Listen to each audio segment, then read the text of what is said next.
Evening అండి.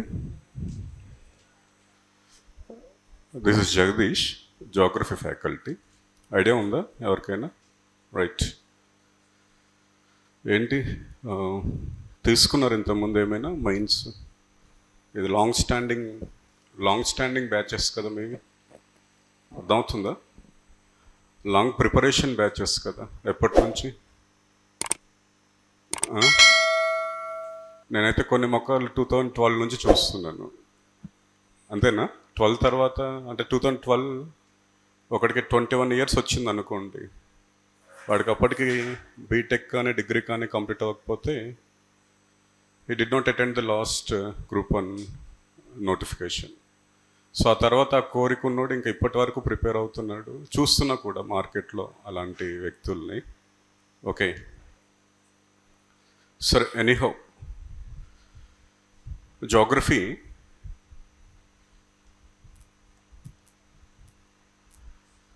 యాక్చువల్గా I requested Telangana state public service commission to delete geography from the syllabus. తీసేయమని చెప్పాను, ఒక లెటర్ కూడా పెట్టాను. ఎందుకు చెప్పండి?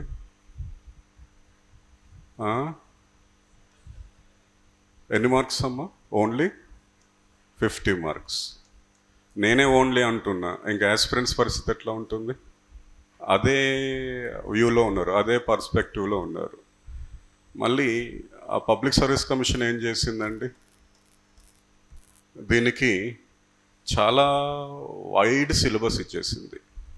అసలు చాప్టర్ 1 చాప్టర్ 2 కంప్లీట్ చేయడానికే చాలా టైం పట్టేస్తుంది, చాలా లెంతీగా ఇచ్చింది సిలబస్.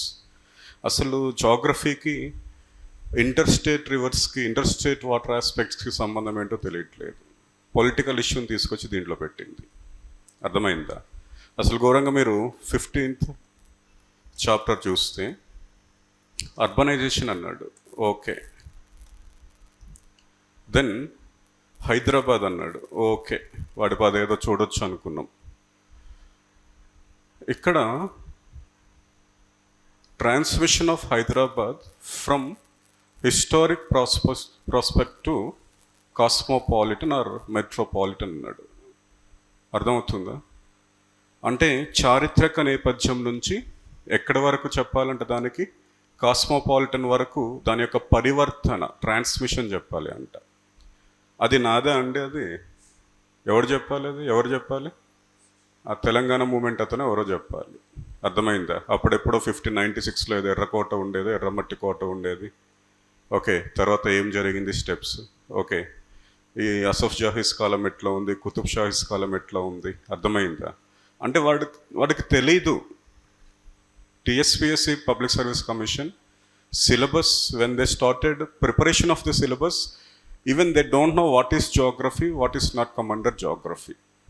అర్థమైందా? So then the government of India has an idea of ITIR. అర్థమైందా? ఏంటది? ఐటీఐఆర్ పేరు విన్నారా? వినకపోయి ఉంటారు. ఎందుకంటే when Modi came to power, he stopped the provision of ITIR. ఆయన ఏమన్నాడంటే, ఇంకా ఐటీఐఆర్ మేము డిక్లేర్ చేయట్లేదు, మేము ఇండివిజువల్గా దేన్ని ఎంకరేజ్ చేస్తున్నామంటే సెచెస్. ఫర్ ఎగ్జాంపుల్ టీసీఎస్, ఆదిపట్ల ఇట్లా చెప్తున్నాం. సో ఐటీఐఆర్ కాన్సెప్ట్ అనేది మా దగ్గర ఇంకా లేదు అన్నాడు. ఎవరు? మోదీ. కానీ వీళ్ళు ఏం చేశారు, దాంట్లో ఐటీఐఆర్ అని పెట్టారు. ఓకేనా?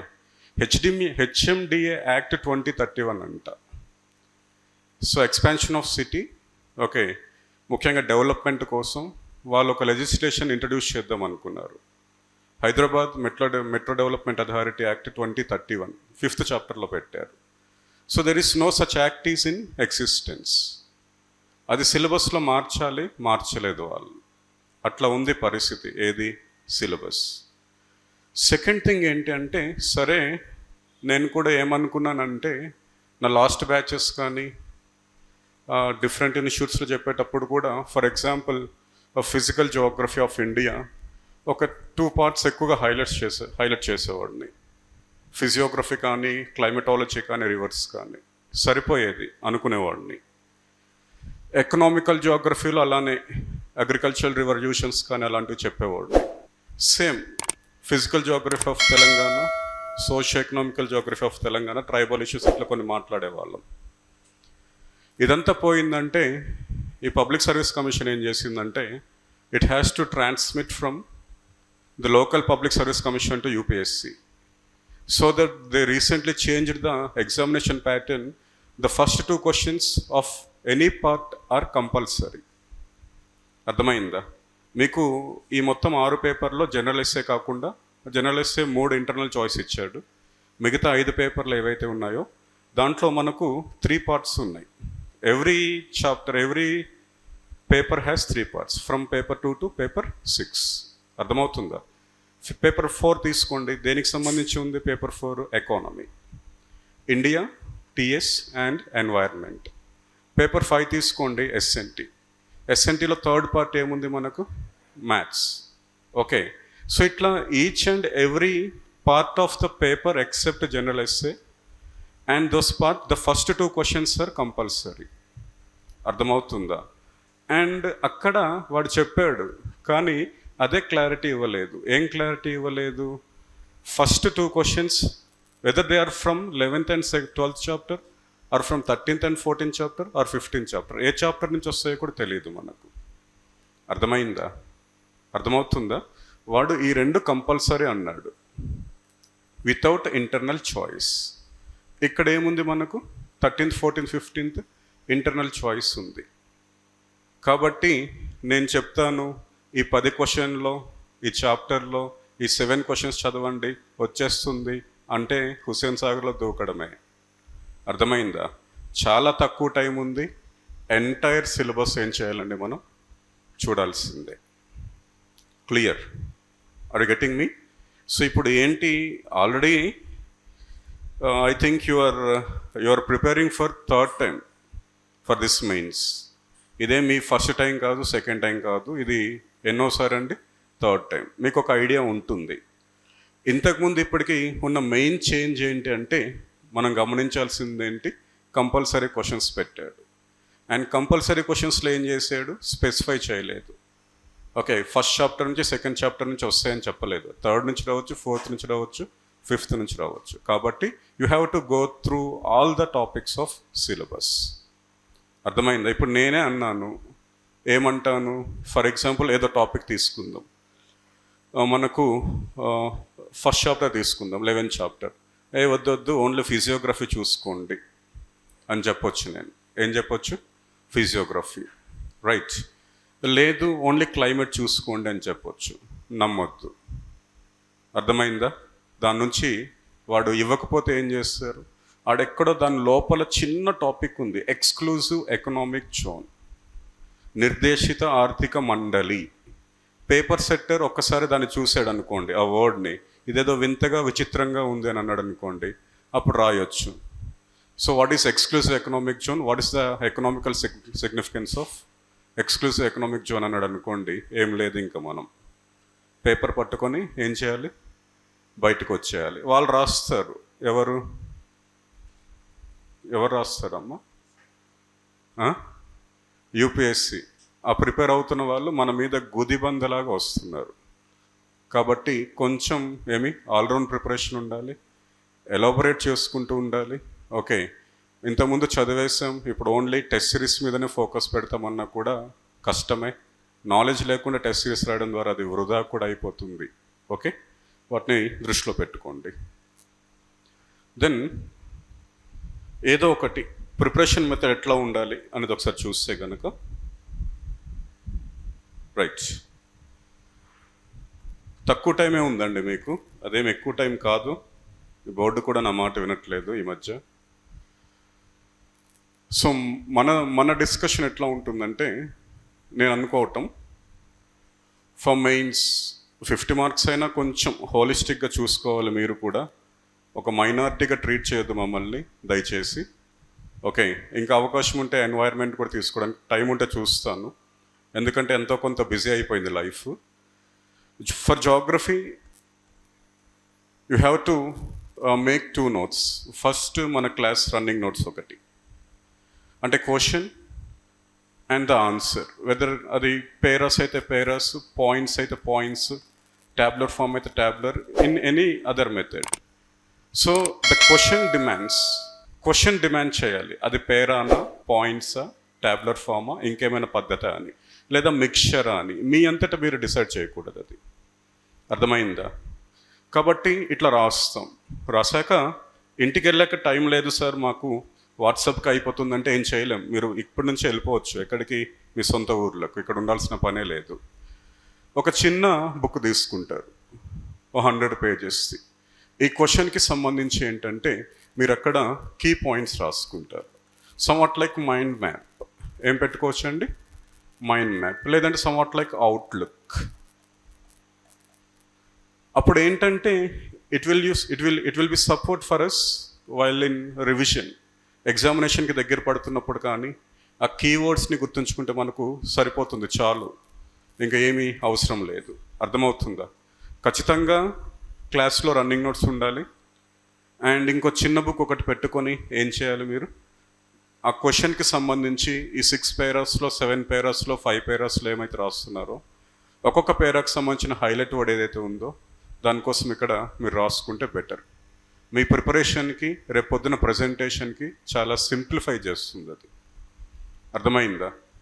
ఆయన ఇది డెమో పడుకుంటున్నాడు, మీరు చూడొద్దు, మీరెటు చూడాలి. ఓకే, ఆ నెగ్లిజెన్స్ ఉండకూడదండి. మళ్ళీ మన వాళ్ళు షెడ్యూల్ పెడుతున్నారు, నాకు ఆల్రెడీ అడిగాడు ఏ టైం కావాలి మీకు అని. నేనేం చెప్పలేదు వీళ్ళకి ఈ టైం అని చెప్పలేదు కూడా. 2:30 to 4 అన్నాడు. దండం పెట్టాను, ఎందుకంటే ఇప్పుడు ఏముంది, హిస్టరీ సార్ పాపం మూమెంట్ 150 మార్క్స్ ఉన్నాయి. And in my paper he has how many marks, 100 marks, 250 marks ఉన్నాయి కదా.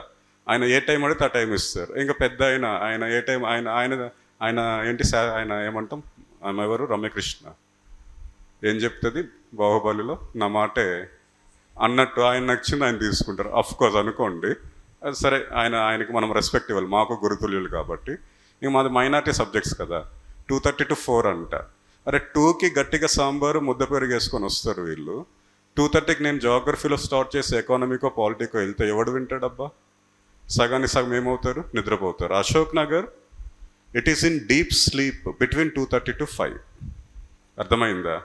సో వీళ్ళు 2:30కి ప్లాన్ చేస్తామంటే నేను చెప్పాను, వద్దురా నాయన 2:30కి డెమో ఏంటి, వాళ్ళు వచ్చిన వాళ్ళంతా ఏమవుతారు, నిద్రపోతారు.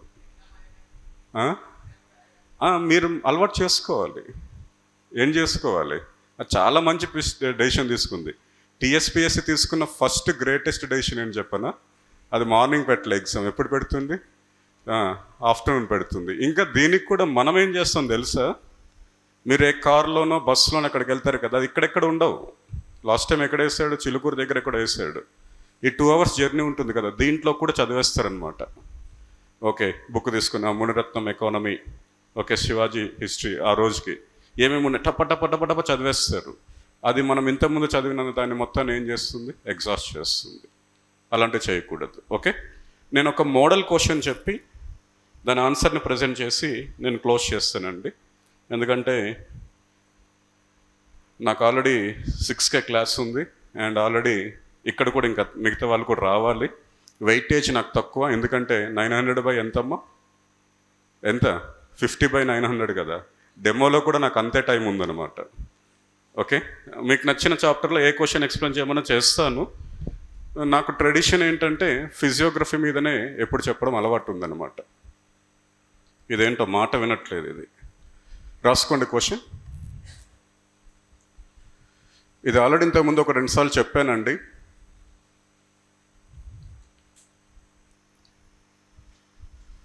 ఎక్స్ప్లెయిన్. ఎవరు తెచ్చుకోలేదా పేపర్లు? ఏంటి అంటే ఎందుకు వచ్చినట్టు మరి మీరు? ఏమబ్బా మారరా ఇంకా?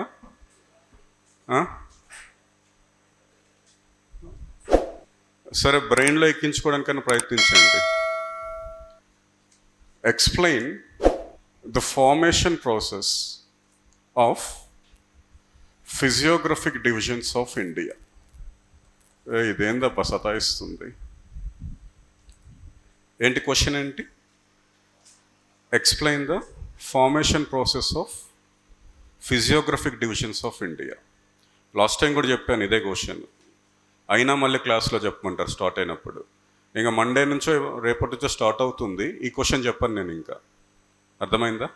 It's not demo, it's actually regular class. Okay, తెలుగులో ఏంటండి ఏమంటాం? తెలుగులో భారత నైసర్గిక స్వరూపాలు ఏర్పడిన విధానాన్ని తెలుపగలరు. తెలుగులో ఏంటి? భారత నైసర్గిక స్వరూపాలు ఏర్పడిన విధానాన్ని తెలుపగలరు.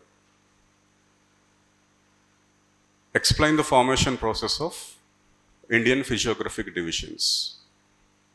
ఓకే, రాశారా? ఏమి, ఎన్ని నిమిషాల్లో రాయాలి రేపు ఆన్సర్? అంతేనా? 12 minutes. మీరు 2 secondsలో చదివేస్తారు, క్వశ్చన్ స్టార్ట్ చేసేస్తారు, అర్థం కాదు. ఓకే, అదేదో సినిమా, ఏ సినిమా అమ్మా? ఇంటర్ ఫెయిల్, +2 ఫెయిల్, ఏమి ఇచ్చాడు? 12th fail. ఆడేమనుకుంటాడు? అది టూరిజమా? క్వశ్చన్ దేని మీద అడుగుతాడు? టెర్రరిజమా? ఈడు టూరిజం కూడా రాసుకొని వచ్చేస్తాడు. కాబట్టి మీరు ఆ 2 seconds 3 seconds ఫాలో అవ్వకండి ఫిలాసఫీ. మీరు ఒక అట్లీస్ట్ దాన్ని అర్థం చేసుకోండి, ఒక 20 seconds చదవండి. ఓకేనా? ఇది ఈ మధ్య పెరుగుతుంది. ప్రిలిమ్స్ క్వశ్చన్ అయితే 1 minute పట్టేస్తుంది కొన్ని క్వశ్చన్స్ చదవటానికి. ఓకేనా? నేను మొన్న అంటే ఏపీపీఎస్సీ గ్రూప్ 2 వాళ్ళు ప్రెషర్ పెడితే అక్కడ ఎస్ఎన్టీ చెప్తున్నాను కొన్ని ఒకటి 2 ఇన్స్టిట్యూట్స్లో. అర్సిరెడ్డి తీసుకుంటున్నాను విశాఖపట్నం. ఓకే, ఆ స్టూడెంట్స్ ప్రెషర్ తోటి ఎన్వైర్న్మెంట్ పార్ట్ ఉంది కాబట్టి మొత్తం ఎన్వైర్న్మెంట్ అది. సో ఎస్ఎన్టీ అంటే ఫస్ట్ చాప్టర్ ఒకటే టెక్నాలజీ, మిగతా 4 ఏంటంటే ఎన్వైర్న్మెంట్. అది చెప్తున్నప్పుడు ఈ అగ్ని 5 కోసం చెప్పాను. ఈ ఫోన్స్ ప్రోహిబిటెడ్ అండి క్లాస్లో. నా క్లాస్లో అయితే ప్రోహిబిటెడ్ మీకు. ఓకే, అగ్ని 5 కోసం మాట్లాడుతున్నప్పుడు ఏమైందంటే వాడు ఏంటి సమ్వాట్ ఎంఆర్డీవీ ఏదో టెక్నాలజీ ఉంది అక్కడ, ఇండిపెండెంట్లీ, కానీ వీడేమిచ్చాడు? డిపెండెంట్లీ. మొత్తం చదివేస్తాం, ఆ బయట టెంపరేచర్ లోపల టెంపరేచర్ ఈ వేరియేషన్స్ అన్నీ ఉంటాయి మనకు బాడీలో. మనకేమనిపిస్తుంది? ఇండిపెండెంట్కి డిపెండెంట్కి ఐడెంటిఫై చేయలేము. అప్పుడు ఖచ్చితంగా కరెక్టే, మనం చదివిందంతా యాస్టీస్గా ఉంది అని అనుకుంటాం. అర్థమైందా? అలాంటిది మెయిన్స్ క్వశ్చన్స్లో కూడా కన్ఫ్యూజన్ ఉంటాయి. ఫస్ట్ అది చూసుకోవాలి, ఆ క్లారిటీ చూసుకోవాలి, తొందరపడొద్దు క్వశ్చన్ చదివేటప్పుడు. సో ఇక్కడ క్వశ్చన్ యొక్క ఏమీ అడగట్లేదు మనకు, సింపుల్గా ఒకటి అడుగుతుంది. ఏం అడుగుతుందండి? ఫార్మేషన్, ఏర్పడిన విధానం. దేనికోసం అడుగుతుందండి? ఫిజియోగ్రఫిక్ డివిజన్స్, నైసర్గిక స్వరూపాలు. 5th class పిల్లడికి కూడా తెలుసు ఏంటది నైసర్గిక స్వరూపాలు అంటే ఏంటి. మనం చదివినప్పుడు లేదు సిలబస్ అలాంటిది, ఇక్కడ ఉంది. ఇప్పుడు ఎక్కడ మనకు కొంత మెల్లగా మన ఎడ్యుకేషన్ సిస్టమ్ కూడా సిబిఎస్ఈ వైపు అవుతుంది. ఓకేనా? నేను 2006లో డిఎస్సి టాపర్. నేను ఇంటర్ తర్వాత డిఎడ్, తర్వాత జాబ్ వచ్చేసింది. ఓకేనా? 2006కి నాకు కరెక్ట్గా 19 years. ఆ టైంలో జాబ్ వచ్చింది. డిగ్రీ కూడా చేయలే. డిగ్రీ చేసేటప్పటికి ఎంజాయ్ ఎలా ఉంటుందంటే, చిన్న ఏజ్లో జాబ్ వస్తే, అదే గవర్నమెంట్ జాబ్ అంటే ఎట్లా ఉంటుంది పరిస్థితి ఊర్లలో. ఫుల్ దునియా చేశాను, ఎంజాయ్ చేశాను. డిగ్రీ కంప్లీట్ అయ్యేటప్పటికి 2010 అయ్యింది. 3 years డిగ్రీ కాస్త 5 years అయ్యింది. అర్థమైందా? అక్కడ కూకట్పల్లిలో ఐటీ బ్యాచ్తో ఉండేవాడిని. అంటే మా ఊర్లో ఎక్కువగా సాఫ్ట్వేర్ వాళ్ళు ఎక్కడ ఉంటే మనం కూడా అక్కడికి వెళ్ళి వాళ్ళతో ఉండి వీకెండ్స్ దునియా బీర్లు తిరగడాలు. మా మామయ్య ఒక ఆయన వచ్చాడు, డిఎల్ డిగ్రీ కాలేజ్ లెక్చరర్. బండ బూతులు తిట్టి 2011 జూలైలో తీసుకొచ్చి ఇక్కడ ఒక ఇన్స్టిట్యూట్లో పడేశాడు నన్ను. చదువురా సివిల్స్ కానీ. అప్పటికే పుణ్యకాలం కాస్త ఏమైంది అర్థమవుతుందా? పోయింది. మన బ్రెయిన్ తట్టుకోలేకపోయింది. 12లో కొంచెం సీరియస్గా చదివా, అంటే 11 to 12 మధ్యలో. 12 చాలా టర్నింగ్ పాయింట్ అండి. ఫస్ట్ సిజిఎల్లో జాబ్ వచ్చింది, ఆడిటర్. ఆడు మనకి ఇక్కడ వేయలే, మన ప్రొఫైల్ నచ్చలేదేమో, చెన్నైలో వేసాడు, వచ్చేసారు 2 days. తర్వాత కేవీఎస్లో టీజీటీ అనే జాబ్ వచ్చింది. మళ్ళీ ఆ తమిళనాడుకు నాకేం సంబంధం ఉందో తెలియదు, కానీ రామేశ్వరం అనే దాంట్లో ఇచ్చాడు. మళ్ళీ తట్టుకోలేకపోయా, తమిళోళ్ళని నేను తట్టుకోలేకపోయా. ఏం చేశాడు? పంపించాడు. అప్పుడప్పుడే ఐబీపీఎస్ ఏదో పెట్టాడండి. ఎవడు? ఏదో ఐబీపీఎస్ ఉంటాయి కదా పోస్టులు, దాంట్లో బ్యాంక్లో వచ్చింది సంగారెడ్డి ఇచ్చాడు. ఏమో మన ప్లేసే కదా ఎంజాయ్ చేద్దాం అనుకున్నా, కానీ బ్యాంకోళ్ళు నేను భరించలేకపోయా, నా వల్ల అవ్వలే. 2012 గ్రూప్ 2లో నాన్ ఎగ్జిక్యూటివ్ వచ్చింది. ఓకే, ఏంది బోర్డు, నాన్ ఎగ్జిక్యూటివ్ వచ్చింది, సీనియర్ అకౌంటెంట్. 2012 నాకు జాబ్ వచ్చే ఇయర్స్ ఏంది అప్పటికే 8+ ఇయర్స్ అయిపోయింది. ఈ బేసిక్కి నా బేసిక్కి అప్పట్లోనే 2000 వేరియేషన్ ఉంది. బేసిక్ అంటాం కదా, బేసిక్ పే. చిన్న జాబ్ అన్నట్టు నెగ్లెక్ట్ చేశాను. 2012లో గ్రూప్ 1 ఇంటర్వ్యూ చేశాం. ఇంటర్వ్యూకి వెళ్ళాము. అదృష్టం కొద్ది పోస్ట్ వచ్చేది, కానీ దురదృష్టం వెంటాడుతుంది. నా జాగ్రఫీ బిట్లే కొంప ముంచాయి. ఇంగ్లీష్లో లార్జెస్ట్ రివర్ అన్నాడు, తెలుగులో ఏమన్నాడండి, పొడవైన నది అన్నాడు. ఇవి క్యాన్సిల్ చేయించడానికి సుప్రీంకోర్టుకి వెళ్ళారు. తర్వాత ఇది కూడా దొబ్బింది. ఏది 2012లో యూపీఎస్సీ ఇంటర్వ్యూకి వెళ్ళాను, 2 సార్లు వెళ్ళాను. ఒకటి సివిల్స్ది, ఇంకొకటి సిఏపిఎఫ్. ఇది తన్నింది. ఆ తర్వాత ప్రిలిమ్స్ కూడా కాలే, 2 టైమ్స్ వదిలేశాను. సిఏపిఎఫ్ జాబ్ వచ్చింది, సిఆర్పిఎఫ్లో వెళ్ళాను. మనకు గురుగ్రామ్లో ట్రైనింగ్ అవుతుంది. ఆడు తెల్లారు 4కు లేపేస్తున్నారు. ఎన్ని గంటలు లేపుతున్నాడు అంటే మనమే ఎన్టీఆర్ సీఎం 4కు లేపుతున్నాడు తెల్లారి 4 o'clockకి. నా వల్ల అవ్వలే, జంప్ గోడ దూకు వచ్చేసిన. అట్లా జీవితం చెడగొట్టుకున్నాను. ఫైనల్గా మిగిలింది ఏంటంటే ఇదొక్కటి మిగిలింది. ఏం మిగిలింది? ఈ జాగ్రఫీ, ఎన్విరాన్మెంట్ చెప్పుకుంటూ బ్రతుకుతున్నా. ఈ జాబ్కి కూడా వెళ్ళట్లే. ఏ జాబ్కి 3 సంవత్సరాలు అయిపోయింది. 6 నెలలు తీసేస్తారో నేను రెసిగ్నేషన్ పెడతానో తెలీదు. నాతో జాయిన్ అయిన వాళ్ళందరూ బేసిక్ 60,000+ ఉంది. నాది ఎక్కడుందో కూడా తెలియదు, నా స్కేల్. అర్థమైంది? అలాంటి పరిస్థితుల్లో ఉన్నా. వచ్చింది ఒకటే, ఏంటది? Geography, environment. అది సీరియస్గా చెప్పుకుంటే వెళ్ళిపోతాను. మీరు సీరియస్గా ఏం చేయాలి? అర్థం చేసుకోవాలి, రాసుకోవాలి, రివిజన్ చేయాలి.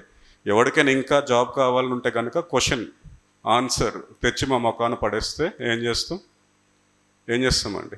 ఇవాల్యుయేట్ చేసి మీకు ఇస్తాం. కాబట్టి మీకు చెప్పడానికి ఎంతో కొంత అర్హత అయితే నాకు ఉంది. అర్థమైందా? ఎంఎస్సీ జోగ్రఫీ అయింది, ఎంఎస్సీ ఎన్వైర్న్మెంట్ అయింది, ఎంఏ పొలిటికల్ సైన్స్, 3 కూడా నెట్ క్వాలిఫైడ్. మరేం పోయి కాలంలో నువ్వు పిహెచ్డి జాయిన్ అవ్వచ్చు కదా అనవచ్చు. ఆ పిహెచ్డి చేస్తే అక్కడ ఎవడికి వెళ్ళి మనం కూడా ఎవరి సంఘం నాకాలి కదా అక్కడ కూడా. కాబట్టి ఇంకా ఒపీనియన్, ఆ ఉద్దేశం లేదు. సరే, ఎన్నున్నాయండి ఫిజియోగ్రఫిక్ డివిజన్స్? ఇది మొండైపోయింది బోర్డు. 1 ఏంటమ్మా?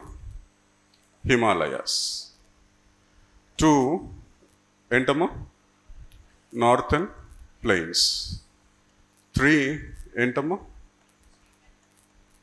ఏంటి తల్లి ఏమన్నావు? Peninsular plateau. 4 coastal plains. 5 ఏంటి? ఐలాండ్స్. సో ఈ విషయం అంతా మనకు తెలుసు. ఫస్ట్ లైన్లో లిమిటెడ్ స్పేస్లో ఇట్లా స్పేస్ చెడగొట్టకుండా ఒక లైన్లోనే ఈ వర్డ్స్ వచ్చేటట్టు పెట్టాలి. ఓకే, ఇది మన ఒపీనియన్ కాదు, జోగ్రఫికల్ సైంటిస్ట్ యొక్క ఒపీనియన్ అని చెప్పాలి. అర్థమవుతుందా? So as per majority of the geographical scientist, India is divided into this 5 physiographic divisions అని చెప్పొచ్చు.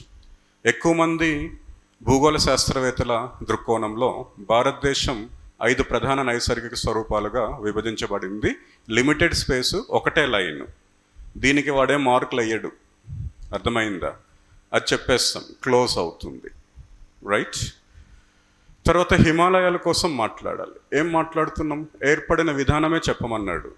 అవి తెల్లగున్నాయా, నల్లగున్నాయా, యవ్వనమైనవా, ముడతల? ఓకే, ఏర్పడిన విధానం చెప్పమన్నాడు. ఫార్మేషన్ ప్రాసెస్ అంటే అవి ఎట్లా ఏర్పడ్డాయి? నో డౌట్ మనందరికి తెలిసిందే. ఏ మౌంటైన్స్ అమ్మ అవి? ఫాల్స్, ముడత పర్వతాలు. ముడత పర్వతాలు ఏర్పడాలంటే ఒకటి ఉండాలి. ఏ ప్రాసెస్ జరిగి ఉండాలి? కన్వర్జెన్స్, కొలిషన్, కన్వర్జెన్స్, తెలుగులో అభిసరణం. తెలుగు వాళ్ళకి సంబంధించి అయితే బుక్ రిలీజ్ చేసాం. మన వాళ్ళు ఎవరు, శ్రీమేధనే రిలీజ్ చేసింది. అదేంటో నాకు తెలియదు, కానీ నా జీవితంలో మొట్టమొదటి బుక్ అది. గ్రూప్ 1 మెయిన్స్ క్యాండిడేట్స్ ఉంటారు కదా. గ్రూప్ 2 అంటే ఏంటి? గ్రూప్ 2 ఎట్లా ఉంటారండి? పిచ్చి పట్టినట్టు చదువుతుంటారు. ప్రతి ఊరు నుంచి ఒకడు గ్రూప్ 2 ప్రిపేర్ అవ్వడానికి వచ్చేస్తుంటాడు ఇక్కడికి. ఎక్కడికి? అశోక్ నగర్. లక్షల్లో ఉంటారు. కాబట్టి గ్రూప్ 2 సక్సెస్ అవుతుంది బుక్. నేను వద్దనే చెప్పా, బలవంతంగానే రిలీజ్ చేశారు. 4,000 కాపీస్ పోయాయి. చాలా హ్యాపీగా ఫీల్ అయ్యా. అర్థమైందా?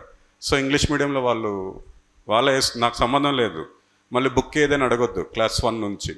ఎవరిని అడగండి, ఏదైనా ఉంటే ఎవరిని అడగాలి? శ్రీమేధాని. అందుకే కొంచెం తెలుగు పదాలు అక్కడ ఉన్నాయి కాబట్టి ఎక్కువ వాడట్లేదు ఇక్కడ.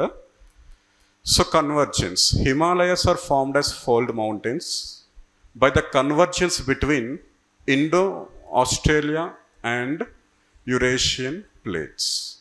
అంతే, ఒకటి చెప్తున్నాం ఇక్కడ.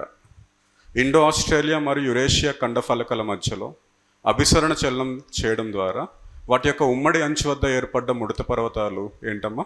హిమాలయాలు. క్లోజ్. అంటే మనం ఇక్కడ ఫ్యాక్టర్ రాస్తున్నాం. What is the factor behind the formation of Himalayas? Northern plains కోసం ఏం చెప్తున్నాం? మీరు రేపు ఎగ్జామినేషన్లో ఫస్ట్ ఒక పేరా రాశారు, ఓకే. సెకండ్ పేరా రాసేటప్పుడు మీకు ఓకే అంటే 2 అనే నెంబర్ పెట్టండి, తప్పులేదు. లేదు అంటే పెట్టాల్సిన ఆవశ్యకత లేదు. మీరు ఇది కరెక్ట్ ఇక్కడే క్లోజ్ చేస్తే కదా, ఫుల్ స్టాప్ పెట్టి నెక్స్ట్ లైన్లో స్టార్ట్ చేయండి. అర్థమైందా? అమ్మాయిలు వేసేస్తుంటారు ఈ మధ్య. ఏమేస్తున్నారు? ముగ్గులు వేస్తున్నారు. ఇదేందో ఈ గుర్తులు పెడతారు. మాకు అలవాటు అయిపోయింది చెప్పి ఈ గుర్తులు అవన్నీ కొట్టేస్తున్నారు. అర్థమైందా? రోనంకి గోపాలకృష్ణ పేరు విన్నారా? 3rd ranker, okay. ఆయన మాతో వచ్చాడు 2012లో ఇంటర్వ్యూ, రూమిట్ నాకు అండ్ చుట్టం కూడా.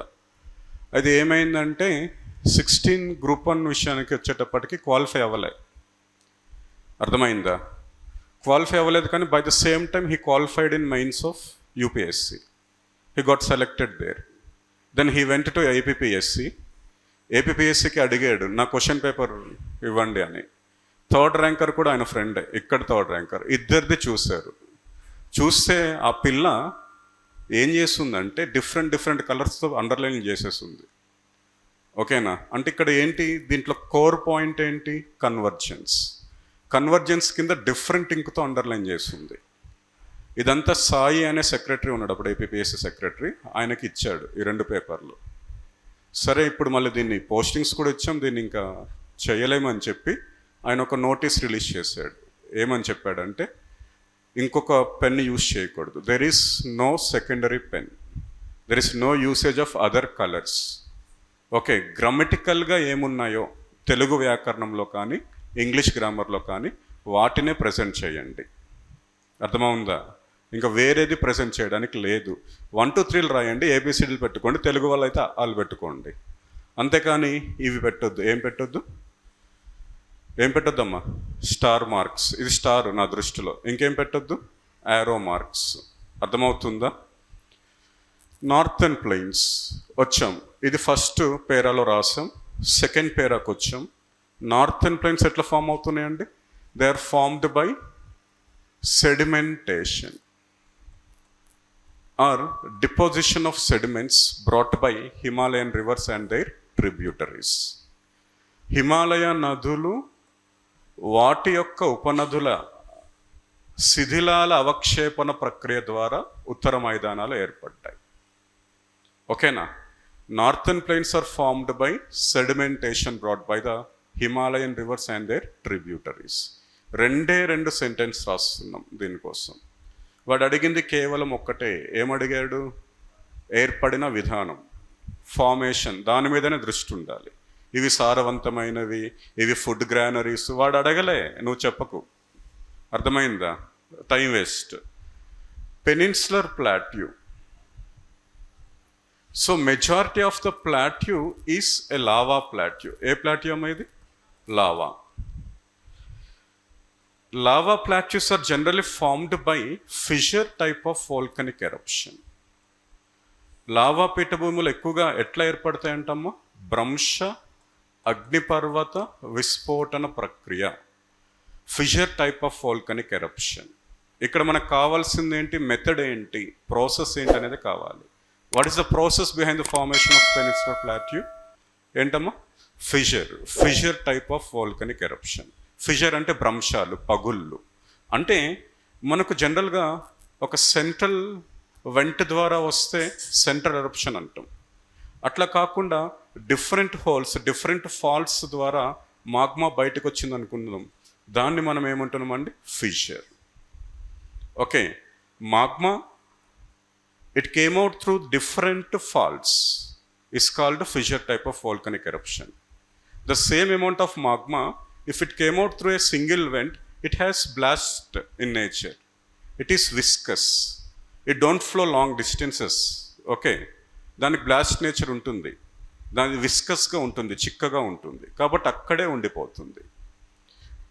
అదే మాగ్మా డిఫరెంట్ వెంట్స్ ద్వారా బయటకు వచ్చింది అనుకోండి, దానికి బ్లాస్ట్ నేచర్ ఉండదు, అది నాన్ విస్కస్గా మారిపోతుంది, చిక్కదనం లేకుండా ఉంటుంది. కాబట్టి ఏమవుతుంది, ఇట్ మూవ్స్ అవే, చాలా డిస్టెన్స్ వెళ్తుంది. వెళ్ళడం తర్వాత నెమ్మదిగా సాలిడిఫై అవుతుంది, కూలింగ్ అవుతుంది, ప్లాట్యూ ఫామ్ అవుతుంది. సో దీనికి ఈ రెండింటితో పోల్చినప్పుడు ఇంకొక సెంటెన్స్, ఇంకో 2 సెంటెన్స్ యాడ్ చేస్తే బాగుంటుంది. దేనికి? Formation behind peninsular plateau. It is formed by fissure type of volcanic eruption. The non-viscous magma which came out through different vents flows for long distances. Then the solidification and cooling process led to formation of lava plateau. విభిన్న మార్గాల ద్వారా బయటకు వచ్చిన magma సుదూర ప్రాంతాలకు ప్రయాణించి నెమ్మదిగా చల్లబడుతూ ఘనీభవించి ఏ పీఠభూమిని ఏర్పరిచిందండి? Lava పీఠభూమిని ఏర్పరిచింది అని చెప్తాం. అర్థమైందా? ఇది చెప్పేటప్పటికి వాడికి నరాలు కట్ అయిపోతాయి. ఎవడికి? పేపర్ సెట్టర్, అదే ఎగ్జామినర్కి. అమ్మో వీడికి మార్క్స్ ఇవ్వచ్చు అని అనుకుంటాడు అనమాట. అర్థమైందా? నెక్స్ట్ ఏంటమ్మా? Coastal plains. So how many coastal plains we have? 3. ఎన్ని ఉన్నాయి తల్లి? ఏది? 2 ఉన్నాయి. 2 కోస్టల్ ప్లెయిన్స్. ఏంటి అవి? West coast and east coast. పాతీమ, తూతీమ. పశ్చిమ తీర మైదానాలు, తూర్పు తీర మైదానాలు. పశ్చిమ తీర మైదానాలు అవి ఎట్లా కనబడతాయి మనకు? నేరోగా ఉంటాయి. అవి ఎట్లా ఉంటాయి మనకు? క్రీక్స్తో ఉంటాయి, ఎక్కువ చీలికలు ఉంటాయి. అది చూడ్డానికి ఎట్లా ఉంటుంది? సముద్రమే భూమి మీదకి వచ్చినట్లు ఉంటుంది. So ocean waters are seem to be extended towards the plains. Whereas east coast plains, the plains are extended towards the ocean. అర్థమైందా? మైదానము సముద్రంలోకి వెళ్తుంది. Extension of plains into the ocean is called emergent plains. ఏమంటామండి వాటిని? Emergent, ఉద్దీపన మైదానాలు అని అంటాం. అంటే ఈ పదం కనబడాలి అక్కడ. ఎప్పుడు? ఆ 4th పేరాలో. వెస్ట్ కోస్ట్ ప్లెయిన్స్ ఏంటి? ఓషన్ వాటర్ ఎటువైపు వస్తున్నట్టు ఉంటుంది? కోస్ట్ వైపుకి, ప్లెయిన్ వైపుకు. సో మనకు దాన్ని ఏమంటామంటే సబ్మర్జెంట్, నిమజ్జన మైదానాలు. ఈ పదాలు కనబడాలమ్మా. మనం జనరల్గా వాడే పదాలు వాడకూడదు. అది చరిత్ర గనక, అది లేదా ఇక్కడేమైనా హిస్టారికల్ ప్రాస్పెక్టివ్తో క్వశ్చన్ అడిగితే గనక తెలంగాణ మాండలిక పదాలు వాడితే ఎటువంటి తప్పు లేదు. అర్థమైందా? మిగతాది వీలున్నంత వరకు బుకిష్ టర్మ్స్ వాడితేనే బెటర్. ఓకే, మరి ఇక్కడితో అయిపోతుందా? అవ్వదు. West coast plains submergent plains. ఇక్కడ ప్లెయిన్స్ ఫామ్ అవ్వటానికి 2 ప్రాసెస్ ఉంటుంది. Either deposition of sediments or erosion. Submergent plains are formed by more erosion then deposition. Emergent plains are formed by more deposition then the erosion. రావట్లేదు. ఎట్లా form అవుతున్నాయి అంటే, emergent plains ఎక్కువగా ఎట్లా form అవుతున్నాయి? Deposition ఎక్కువగా జరుగుతుంది, నిక్షేపణం. ఏది తక్కువగా జరుగుతుంది? క్రమక్షయం. ఇది వెస్ట్ కోస్ట్ ప్లెయిన్స్ విషయంలోకి వచ్చేటప్పటికి ఏమవుతుంది? క్రమక్షయం ఎక్కువగా జరిగి నిక్షేపణం తక్కువగా జరుగుతుంది. ఈ పాయింట్ ప్రజెంట్ చేయాలి, ఈ ఫ్యాక్టర్ రాయాలి. ఈ పాయింట్ ప్రజెంట్ చేయాలి, ఈ ఫ్యాక్టర్ రాయాలి. అర్థమైందా? West coast plains are submergent plains as they formed by more erosion and less deposition, whereas east coast plains are emergent plains as they formed by more deposition than the erosion. పశ్చిమ తీర మైదానాలు నిమజ్జన మైదానాలు. ఎక్కువగా క్రమక్షయం, తక్కువగా ఏం జరిగింది? నిక్షేపణం. కానీ తూర్పు తీర మైదానాలు ఉద్దీపన మైదానాలు. ఎక్కువగా నదుల నిక్షేపణం జరిగింది, తక్కువగా ఏం జరిగిందమ్మా? సముద్ర తరంగా క్రమక్షయం జరిగింది అని చెప్తాం. అండ్ ఫైనల్లీ దేనికోసం వస్తున్నామండి? ఐలాండ్స్. ఐలాండ్స్ అంటే ఎక్కడో మనకు నిర్మల్ జిల్లాలో గోదావరి బాదనకుర్తి అనే ఐలాండ్ని ఫామ్ చేస్తుంది. దానికోసం చెప్పాల్సిన పని లేదు. ఫిజియోగ్రఫీలో ఐలాండ్స్ రెండు ఏంటవి? అండమాన్ నికోబార్స్ అండ్ లక్షద్వీప్. వాటి కోసమే చెప్పాలి. ఏంటి మన ఐలాండ్స్? అండమాన్ నికోబార్ అండ్ లక్షద్వీప్. అండమాన్ నికోబార్ మీరు చూస్తే ఏముంటుంది? మనకు ట్రాన్స్ హిమాలయస్, కారంకోరం, ఓకే, హిమాద్రి, హిమాచల్, శివాలిక్, ఈస్టర్న్ హిమాలయస్లో అరాకన్యోమా, మయన్మార్కి సౌత్లో ఏంటి? అండమాన్ సీకి సౌత్లో మనకేంటి? అండమాన్ నికోబార్. అంటే అండమాన్ నికోబార్ ఏంటి? They are extension of Himalayas. అంటే ఎక్స్టెన్షన్ ఆఫ్ హిమాలయస్ ఏ ప్రాసెస్తో ఫామ్ అయ్యాయి? కన్వర్జెన్స్. సో సేమ్ ప్రాసెస్ ఇక్కడ ఉంటుంది. దేనికి సంబంధించి? అండమాన్ నికోబార్కి. అర్థమవుతుందా? అక్కడ ఓన్లీ కాంటినెంటల్ ప్లేట్స్ యొక్క మార్జిన్స్ కన్వర్స్ అయితే, ఇక్కడ కాంటినెంటల్ ప్లేట్స్ యొక్క ఓషనిక్ మార్జిన్స్ కన్వర్స్ అవుతుంటాయి. అర్థమవుతుందా? ఏ ప్లేట్ అయినా అనవసరం, irrespective of nature of the plate, if the ocean margin is in convergence it led to formation of archipelago. సముద్రపు అంచులు ఎదురెదురుగా ఢీక్కుంటే వాటి యొక్క ఉమ్మడి సరిహద్దు వద్ద ఏర్పడేవి ఏంటంటే చాపాకార దీవులు. దాన్నే మనం ఏమంటున్నాం? Archipelago. Andaman Nicobars are sea arcs, archipelago. Clear? అవి చాపాకార దీవులు. ఎట్లా ఏర్పడ్డాయి అని అంటే, ఇండియా ఫలక యొక్క సముద్రపు అంచు, బర్మా ఫలక యొక్క సముద్రపు అంచు ఎదురెదురుగా ఢీక్కొనడం ద్వారా వాటి ఉమ్మడి అంచు వద్ద ఇవి చాపాకార దీవుల వల్ల ఏర్పడ్డాయి. అందుకే ఇట్లా ఉంటాయి అవి. North Andaman, middle Andaman, south Andaman, little Andaman, great Nicobar ఈ షేప్లో ఉంటాయి. జపనీస్ ఐలాండ్స్ లాగా, ఫిలిప్పైన్స్ లాగా ఉంటాయి ఇవి. అర్థమవుతుందా? కాబట్టి ఏంటమ్మా ప్రాసెస్ ఇక్కడ? Convergence between oceanic margins of India and Burma plates. India మరియు బర్మా ఫలకల యొక్క సముద్ర పంచులు ఒకదాంతో ఒకటి ఎదురెదురుగా ఢీక్కొనడం ద్వారా ఏర్పడ్డ చాపాకార దీవులు ఏంటమ్మా? Andaman Nicobars. Andaman Nicobars are archipelago, are formed by the convergence between the oceanic margins of India and Burma plates. రాస్తాం. ఇకపోతే లక్షద్వీప్స్ ఏంటమ్మా? ఇవి కోరల్ రీవ్స్, ప్రవాల బిత్తికలు. ఎట్లా ఫామ్ అయ్యాయి? అక్యుమలేషన్, సమీకరణం. అక్యుములేట్ అయ్యింది ఏంటి? స్కెలిటల్స్. ఓకే, ఎవరి స్కెలిటల్స్? కోరల్ పలిప్స్. అర్థమైందా? మనం చచ్చిపోతే తీసుకెళ్ళి పూడ్చుతారు, లేదంటే కాలుస్తారు. కొన్ని మతాల్లో అయితే గద్దలకో కాకులకో వేస్తారు. అర్థమైందా? ఇంకొంత స్తోమత లేని వాళ్ళు గంగానదిలో పడేస్తున్నారు ఇప్పటికీ కూడా. క్లియర్? కానీ అవి చచ్చిపోతే వాటి యొక్క బాడీస్ ఏవైతే ఉన్నాయో they became foundation for their next generation. It's a continuous until the evolution up to the see surface. అది చచ్చిపోతే వాటి బాడీస్, స్కెల్టల్స్ ఏమవుతున్నాయి? నెక్స్ట్ జనరేషన్కి హోమ్లా మారుతుంది. అట్లా అట్లా అట్లా అట్లా అది పైకి ఇవల్యూషన్ జరుగుతుంది. So accumulation of the death skeletals of coral polyp led to formation of Lakshadweep islands. Clear? Himalayas convergence, peninsular plateau, northern plains sedimentation, అవక్షేపణం. Peninsular plateau, lava plateau, fissure type of volcanic eruption. Coastal plains, west coast ఎటువంటి plains అండి? Submergent, more erosion less deposition. East coast emergent, more deposition and less ఏంటమ్మా? Erosion. ఐలాండ్స్లో రెండు ఉన్నాయి, అండమాన్ నికోబార్, ఇంకోటి ఏంటి? Lakshadweep. Andaman Nicobar are ఆర్చిపెలాగో, convergence between the oceanic margins. Lakshadweep are coral reefs formed by the accumulation of the death skeletals of the coral పలిప్.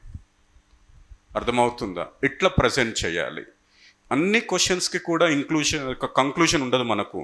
మీకు UPSC మోడ్లో ఏం చేస్తున్నారంటే ప్రతిదానికి ఇంట్రొడక్షన్, ప్రతిదానికి బాడీ, ప్రతిదానికి కంక్లూషన్ అని ఉంటుంది. వాళ్ళు ఇచ్చేస్తున్నారు ఎందుకంటే they wanted a simplify solution for all the questions. అంటే నువ్వు మొత్తం పేరా ఇవ్వరు, మొత్తం ఒక 1.5 పేజ్ ఇవ్వరు, సింప్లిఫైగా మన మొఖాన్ని పడేస్తున్నారు. ఏమని పడేస్తున్నారండి? ఇంట్రొడక్షన్లో ఇది ఉండాలి, బాడీలో ఇది ఉండాలి, అండ్ కంక్లూషన్లో ఇది ఉండాలి అని. అర్థమైందా? All the questions may not demand us to conclude the answer. Okay, అంటే కరెక్ట్గా ఇది కంక్లూజన్ పాయింట్ అంటూ ఉండదు. కొన్ని క్వశ్చన్స్కి కంక్లూజన్స్ ఉంటాయి, అప్పుడు మాత్రమే మనం ఏం చేయాలి, కంక్లూజన్ని ప్రజెంట్ చేయాలి. అర్థమవుతుందా? This type of question May has conclusion. దీన్ని సింప్లిఫై చేస్తున్నాం. అర్థమైందా? ఇన్ జనరల్ ల్యాండ్ ఫామ్స్ ఎట్లా ఉంటాయి మనకు, ఒక 3 ఆర్డర్స్లో ఉంటాయి. నేనే స్పీడు, ఇది ఇంత స్లో ఉంటే కష్టం. Order 1, 2, order 3. Order 1 land forms are only 2 continents and ఏంటమ్మా, ఓషన్స్. అర్థమవుతుందా? ఆర్డర్ 2 రెండవ తరగతి 3వ తరగతి భూస్వరూపాలు. రెండవ తరగతి భూస్వరూపాలు ఎండోజెనెటిక్ ఫోర్సెస్ వల్ల ఏర్పడతాయి, అంతర్జనిత శక్తుల వల్ల ఏర్పడతాయి. ఓకేనా? 3వ తరగతి భూస్వరూపాలు ఎక్సోజెనెటిక్ ఫోర్సెస్ వల్ల ఏర్పడతాయి, బాహ్యజనిత శక్తుల వల్ల ఏర్పడతాయి. Right? Second order land forms are created by endogenetic forces, versus third order land forms are created by exogenetic forces. ఇది మనం రాయము. ఇప్పుడేం రాస్తామంటే హిమాలయాస్ దేని కిందకు వస్తాయి? హిమాలయాస్ ఎట్లా ఏర్పడ్డాయి? Plate movements. అంటే ఎటువంటి ఫోర్స్? ఎండోజెనెటిక్. కాబట్టి ఎక్కడ రాయాలి? హిమాలయాస్ ఇక్కడ. నార్థన్ ప్లెయిన్స్ ఎట్లా ఫామ్ అవుతుంది? Sediments deposition. ఏ ఫోర్స్ అది? ఎక్సోజెనెటిక్ ఎండోజెనెటిక్? ఎక్సోజెనెటిక్. కాబట్టి ఇక్కడ వస్తుంది ఏంటి? Northern plains. పెనిన్సులర్ ప్లాట్యూ క్లియర్గా ఉంది, దేనివల్ల ఫామ్ అవుతుంది? Magma, lava. కాబట్టి ఏమవుతుంది అది? Endogenetic force. Coastal plains erosion and deposition, exogenetic. Okay, Andaman Nicobar plate movements, endogenetic. ఏంటమ్మా తర్వాత ఏంటి? లక్షద్వీప్ అక్యుములేషన్, ఏ ఫోర్స్ కిందకు వస్తుంది అది? ఎక్సోజెనెటిక్. సో మనం ఇక్కడ లాస్ట్ పేరాని కంక్లూడ్ చేస్తాం. ఏమని కంక్లూడ్ చేస్తామంటే above the landforms of India, Himalayas, తర్వాత ఏంటి తల్లి? పెనిన్సులర్ ప్లాట్యూ ద్వీపకల్ప పీఠభూమి, తర్వాత ఏంటమ్మా? Andaman Nicobars are formed by endogenetic forces. So that they are ఏ ల్యాండ్ ఫామ్స్ అండి? Second order landforms. Comma ఏం చెప్తాం మళ్ళీ? Northern plains, coastal plains, Lakshadweep are formed by బాహ్యజనిత కారకాల వల్ల ఏర్పడతాయి, exogenetic forces. So that these are ఏంటండి? Third order landforms. 8 marks minimum ఇస్తాడు, నాది అష్యూరెన్స్ ఇట్లా రాస్తే. అర్థమైందా? ఎన్ని మార్క్స్ రావాలి మీకు జాబ్ కోసము? జనరల్గా 55% ఈజ్ మోర్ దెన్ ఇనఫ్. అర్థమైందా? ఇట్లా రాస్తే వాడు అడిగిన దానికి సుత్తి కొట్టకుండా ఉన్నది ఉన్నట్టుగా రాస్తే కనుక ఎన్ని మార్క్స్ ఇస్తారమ్మా? 8 మార్క్స్. ఓకే. అండ్ ఈసారి ఏంటంటే సిలబస్ పెద్దగా ఉంది. ఓకే, కంపల్సరీ క్వశ్చన్స్ ఉన్నాయి. నేను వాటిని వదలలేను, అంటే ఖచ్చితంగా చెప్పాలి. అట్లీస్ట్ దానికోసం ఒక క్వశ్చన్ అయినా ఫ్రేమ్ చేయాలి. ఓకే, కాబట్టి జాయిన్ అయిన వెంటనే సిలబస్ అయిపోతుంది అంటే అవ్వదు. లాస్ట్ 2 ఇయర్స్లో 4 బ్యాచెస్ చెప్పాము. ఒక బ్యాచ్ అయితే 20 డేస్లో అయిపోయింది జాగ్రఫీ. ఎందుకంటే బుక్స్ 1-2 ఉన్నాయి కాబట్టి ఇంకా టకాటక చెప్పాను. ఇప్పుడు అట్లా కుదరదు, కంపల్సరీ క్వశ్చన్స్ ఉన్నాయి కాబట్టి కొంచెం ఏమవుతుందండి మనకు టైం టేకింగే. ఓకే, 2 months పట్టొచ్చు, 3 months కూడా పట్టొచ్చు. ఓకే, అవ్వలేదు అనే ఆలోచనతో మీరు ఉండొద్దు. ఫస్ట్ థింగ్ నా నుంచి కావాల్సింది, నేను మీకు చెప్పాలనుకుంటుంది, మీ నుంచి నాకేం కావాలో చెప్తున్నాను. సెకండ్ థింగ్ ఏంటంటే ఇంకా మీకు ఇక్కడే రివిజన్. అర్థమైందా? మనం ఇక్కడ మీరు పెద్ద బుక్ పెట్టుకుంటున్నారు కదా, అది రన్నింగ్ నోట్స్. ఓకే, వాళ్ళు రిలీజ్ చేస్తే బుక్ ఉంటుంది మార్కెట్లో. బుక్ నేను మీకు ప్రామిస్ చేయలేను, నా షెడ్యూల్ చాలా బిజీగా ఉంది. మీకు ఇక్కడ 1 hour 2 hours వాళ్ళు ఇస్తే అదైతే ఖచ్చితంగా మీకే డెడికేట్ చేస్తాను. అర్థమైందా?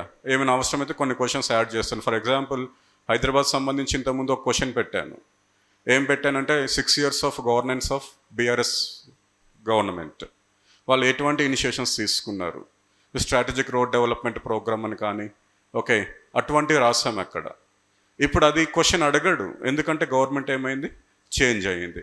దాని ప్లేస్లో ఏం అడగొచ్చు ఏంటి, right a clear picture about the Musi development board or Musi development, ఇలాంటివి అడగొచ్చు. అలాంటివి ఏమైనా క్వశ్చన్స్ యాడ్ చేస్తే యాడ్ చేయాల్సి ఉంటుంది అంతే. ఓకే, మీరు మనం ఇక్కడ డిస్కస్ చేసిన క్వశ్చన్ ఇక్కడ రన్నింగ్ నోట్స్లో రాసుకుంటారు. ఇంటికి వెళ్ళాక ఏం చేస్తున్నారండి, ఆ కీవర్డ్స్ రాసుకుంటారు చిన్న బుక్లో. అది మీకు రివిజన్గా పనికొస్తుంది. ఆ ఎగ్జామినేషన్ ఎప్పుడైతే జరుగుతుందో అందుకే ఎక్కనని చెప్పాను. అప్పుడు ఏమైందమ్మా, దాన్ని తీసుకుంటూ మీరు చదువుతారు. మీరు ఎగ్జామ్ డే కూడా ఇంతకుముందు మనకి ఎట్లా ఉండేది, మేము రాసినప్పుడు 2012లో ఆల్టర్నేటివ్ డేస్ ఎగ్జామ్స్ జరిగేవి. So we have more than 36 hours for revision. గట్టిగా వేసేవాళ్ళం రివిజన్. ఇప్పుడేంటి పరిస్థితి, మనము అక్కడ చిలుకూరులో ఎగ్జామ్ రాసి ఇక్కడికి వస్తాము, అలసిపోతాము, పడుకుంటాం. తెల్లారు లెగిసేటప్పటికి మళ్ళీ ప్రిపరేషన్ ఏమవుతుంది, చిలుకూరు వెళ్ళాలి, అంతే కదా. అంటే ప్రతిరోజు ఉంది కదా ఎగ్జామ్, గ్యాప్స్ లేవు కదా, కంటిన్యూగా ఉంది కదా. కాబట్టి రివిజన్కి కూడా తక్కువ టైం ఉంటుంది. అప్పుడు మనల్ని కాపాడేది ఆ చిన్న బుక్ మాత్రమే. అర్థమైందా? దాంట్లో ఏముంటాయి మనకు, ఒక 4-5 hours దాంట్లో ఉన్న కీ ఏరియాస్ చూసుకుంటే కనుక సరిపోతుంది. అండ్ ఎగ్జామినేషన్ అక్టోబర్లో జరుగుతుంది కాబట్టి అప్పుడు మీరు 16 hours పడుకుంటారు కాబట్టి, 6 hours పడుకుంటారు కాబట్టి 18 hours డెడికేట్ చేస్తారు కాబట్టి సేమ్ ఆ సీన్స్కి ఇప్పటి నుంచే అలవాటు పడిపోండి. అంటే ఈ రోజు నుంచే తీసుకోండి, ఒక స్ట్రాంగ్ ఇనిషియేషన్ తీసుకోండి. So no more than 6 hours or 7 hours. అర్థమైందా? అండ్ ఇప్పటి వరకు చేసిన ఎంజాయ్ చాలు. ఈ వాట్సాప్లు, ఫేస్బుక్లు, లవర్స్, అదేంటది ఇందిరా పార్కులు, అదేంటమ్మా సుదర్శన్ థియేటర్లు, ఇంకా కొత్తగా వచ్చాయిలేండి. అవన్నీ కొంచెం ఈ 4 months అయితే ఏం చేయండి, రిస్ట్రిక్ట్ చేయండి. అర్థమైందా? కొంతమంది చెప్తారు, నేను పెద్దగా చదవలే, 6 hours చదివాను, కొట్టానంటే ఆడు IIT, IIM, ఆ తర్వాత ఇంకేదో అయి ఉంటుంది వాడు. అర్థమైందా? అంత గిఫ్టెడ్ అయితే కోచింగ్కి ఎవరు రాము. మనం కోచింగ్కి వచ్చామంటే మనలో ఎంతో కొంత ఏముంది 72 నుంచి ఎంత కొడుతుంది, అది 76కో 80కో కొడుతుంది. And it is the last golden opportunity for the Telangana aspirants. ఫ్యూచర్లో నోటిఫికేషన్ వచ్చినా ఇన్ని పోస్టులు రావు. కాబట్టి కంప్లీట్ టైం దేని మీద ఉండాలి, గ్రూప్ 1 మీదనే ఉండాలి. ఇంకా ఈ అసలు ముఖ్యంగా అశోక్ నగర్లో ఈ మధ్య చూస్తున్న ఈ బాయ్ ఫ్రెండ్స్, ఈ సహజీవన వ్యవస్థలు మాత్రం పక్కన పెట్టండి. ఎన్ని రోజులు అండి, 4 months. ఓకేనా? మంచి జాబ్ కొట్టి ఏం చేయండి, హ్యాపీగా మిగతా లైఫ్ని ఎంజాయ్ చేయండి. ఓకే, ఏమైనా డౌట్స్ ఉన్నాయా? డౌట్స్ అడగడానికి కూడా వాళ్ళు టైం ఇవ్వట్లేదు నాకు. ఏమైనా ఉంటే ఫాస్ట్గా అడగండి, వెళ్ళిపోదాం. నెక్స్ట్ ఫ్యాకల్టీ వస్తారు. లేవు కదా, థ్యాంక్ యూ. ఎగ్జామ్లో చేయకూడదు, నో అండర్లైన్స్, నథింగ్. అలాంటివి చేయకండి, వేస్ట్. నార్థన్ ప్లెయిన్స్లో చెప్తున్నాం అది. Okay, and while discussing about desert is formed by not any geophysical process, it is formed by climatic aspect. If any area experiences below 20% of rainfall and below 30% of humidity, those conditions were in favor of desert formation. అర్థమైంది? అంటే అది భౌతిక ప్రక్రియ కాదు, అది ఏ ప్రక్రియ, శీతోష్ణ స్థితి ప్రక్రియ, ఎడారి అనేది. అర్థమవుతుందా? రైట్, ఓకే అండి, థ్యాంక్ యూ.